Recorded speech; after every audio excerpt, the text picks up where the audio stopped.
ከልጅነቴ ጀምሮ ባርሴሎናና ሪያል ማድሪድን ሳይን ያደግኩት። ስሜ ዮናታን ግርማ ይባላል። ከ9 ዓመቴ ጀምሮ እግር ኳስን ስጫወት ነው ያደግኩት። እናም ለነዚህ ክለብ የመጫወት ፍላጎት ነበረኝ፣ ነገር ግን ማሳካት አልቻልኩም እና አሁን ግን ከሀገር የታዳጊ ልጆች ጋር ወደ ባርሴሎና አካዳሚ ዱባይ ላይ ወዳለው ብራንች ልንሄድ ነው። ላስረዳችሁ።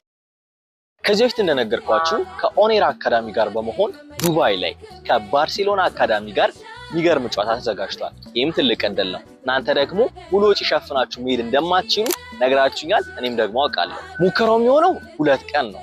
ሁለቱም ቀን የመጀመሪያውን ቀን ያለፈ ሁለተኛ ቀን ላይ ይጠራል። አሸናፊዎቹ እዛው ይታወቃሉ። የሚያሸንፉት 5 ሰዎች ናቸው። የመጀመሪያው አሸናፊ አንደኛው ሙሉ ወጪ ይሸፈንለታል። 4ቱ ደግሞ በፐርሰንት ተቀንሶላቸው የመሄድ እድል ይሰጣቸዋል። እነዚህ ትልቅ እግር ኳስ ሙከራ ላይ ሁላችሁም ተሳተፉ። አብረን ባርሴሎናን ለመግጠም አብረን እንሄዳለን። እዚህ ጋር ባለው ስልክ ደውሉ። መመዝገብ የምትፈልጉ ሊሚትድ ስፓት ብቻ ስለሆነ ያለው እንዳያመልጣችሁ የትልቅ እድል። ሁላችሁም ይቅናችሁ። ቴንክ ዩ